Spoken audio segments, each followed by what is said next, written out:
Hey guys, thanks for tuning in to another episode of Nev's Garage. Now if this is your first time joining us here though, make sure you hit that subscribe button, toggle on the bell, that way you'll be notified when the next video comes out. Don't worry about the future now though, because we've got a great episode right here, right now, so stick around. Have you got noisy drive shafts in the front of your Subaru? Well, it's inevitable that at some stage you're going to come across that. What I'm going to do today is show you a neat trick. This trick dates back to the early years of Subaru when replacement front drive shafts were very expensive to buy. Okay, so what we're going to be doing today is we're going to be swapping the front drive shafts from side to side. Now how can we do that? Well, it's because of Subaru's symmetrical all-wheel drive system, which means both sides are the same shaft. That's right. Now how's that going to help us? Well, if you're anywhere close to normal, you're going to be driving the majority of the time forwards, okay? Which means all the internal components of your drive shaft are always thrusting against the same surfaces. What happens when we swap them side to side is that all those internal components get nice new surfaces to wear on, okay? Extending the life of your drive shafts and also taking that noise out of them, all right? It's a really simple job to do.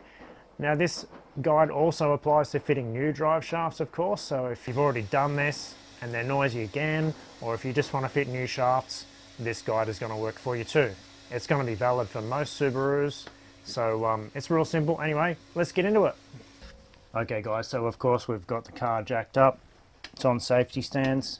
We need to rip the front wheel off, so let's just zap it off now.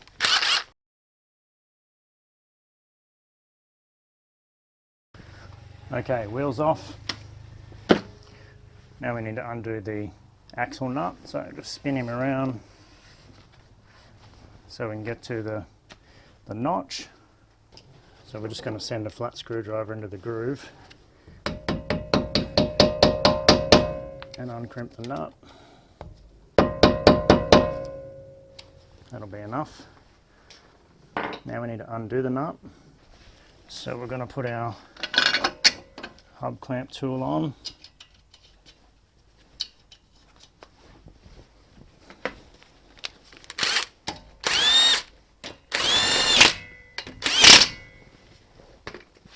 So now we just insert our lock bar like that. Get our 32mm socket and breaker bar and break it loose.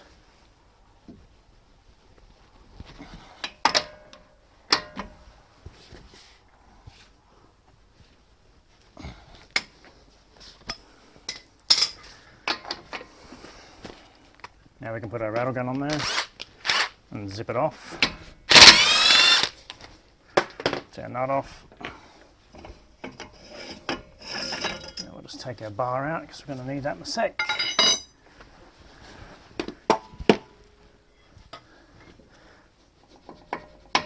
Okay, see our axle's loose now. Now there's not enough room to compress the axle in and remove it while leaving the knuckle attached to the control arm, okay? So what we do is just undo the bottom ball joint and we swing the whole strut assembly out and our axle just slips out. I'll show you. So what we need to do now is undo our pinch bolt on the ball joint. All right, this guy here, so it's a 14mm head. Okay, just whip it out, take it out all the way, and now we just need to get our control arm out. So what we do, we just put a lever in under the control arm pivot, like that.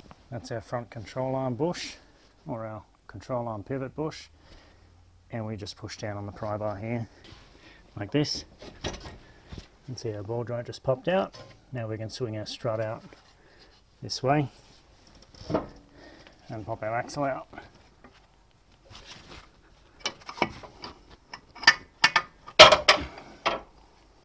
Okay, there it is. Now you can just let the strut sit in there like that. It just sits on the ball joint, and so here's our axle swinging loose now. It's not in the hub anymore. Okay. Now there's no roll pins or anything on the gearbox end of these models. All we do is just give them a quick yank. So just put it up here so it's pulling fairly straight. And here we go.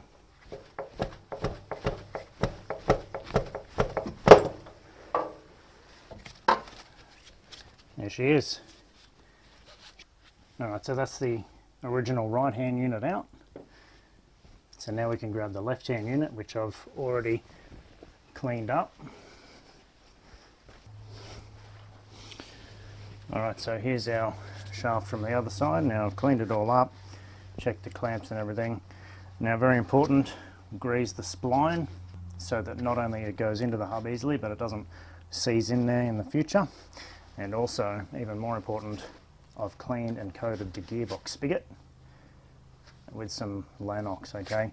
Because we need to slip that through the seal nice and gently so that we don't damage the seal. Alright, so in she goes.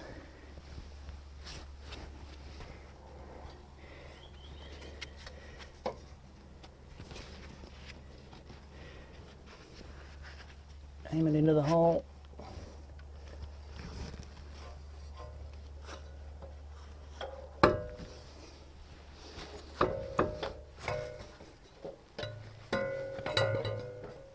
And when you find the spline, just going to knock it in like that. Alright, cool. She's in there. Can rest on the control arm now. Now the hub side of it. We just swing the knuckle out, remember?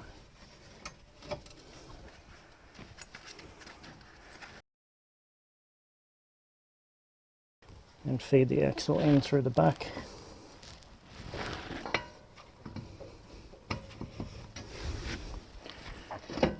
Like that, she's in there. Now we're just going to reseat it back in the ball joint.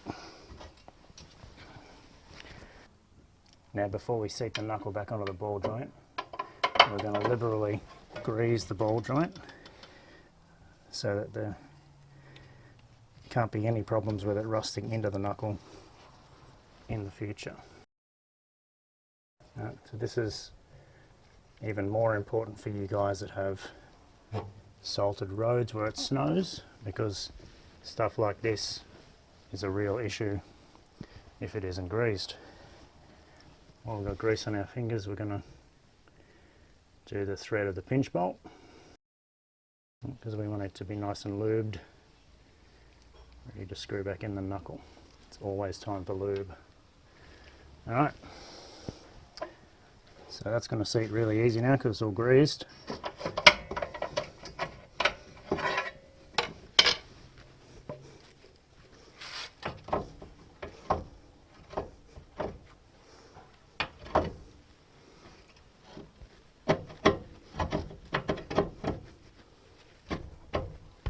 Like that. Now we're just going to put our trolley jack underneath there, put some upward pressure on the control arm, make sure that it's fully seated. Okay, that's enough. It started to compress the spring, and put our pinch bolt in. Now I'm just going to run him in with the rattle gun, but we're not going to torque it up.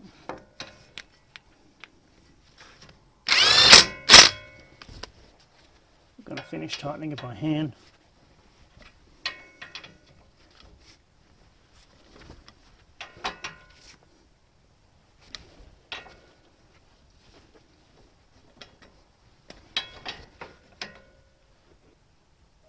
That's plenty.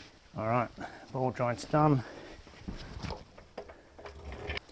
Okay, so now our axle nut goes on. And make sure it's nice and lubricated as well. Put our bar through our lock tool. Now if you don't have a lock tool like this, you can do this through the centre of the wheel with it on the ground, but it's just easier for me because I have this tool. Don't have to keep putting wheel on and off. Right, so we're going to run it up with the gun.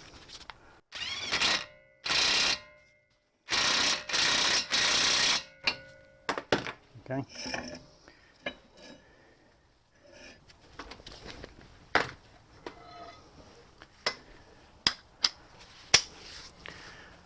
And now we're going to do it up with the breaker bar.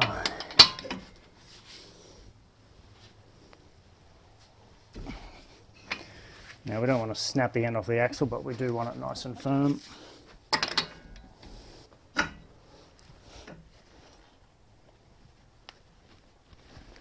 Okay, that's plenty.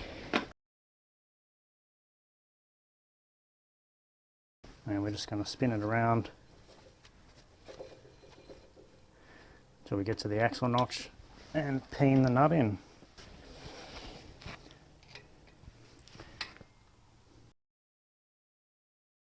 Like that. That's lovely. Cool. Alright guys, well we've got our first side done there. We've got the left hand side axle in the right hand side of the car. So we'll just go around the other side now and swap the other one. I'm not going to show you that because pretty confident now you can do it yourselves. So let's fast forward to the end, shall we? Alright guys, so how's that for a little Subaru life hack, eh? We've swapped over our front drive shafts. It's really easy. Now we can enjoy some more trouble-free and noise-free motoring and longevity out of our existing shafts. As well as that though, depending on where you're from and who you know, you probably saved yourself about 500 bucks on shafts and you've had the satisfaction of fixing this little problem yourself. So why not celebrate by sharing and liking this video, hey? And while you're jumping on that bandwagon, make sure you subscribe. Anyway, that's it from me for this time. Until next time, take care of yourselves in your cars. See you guys.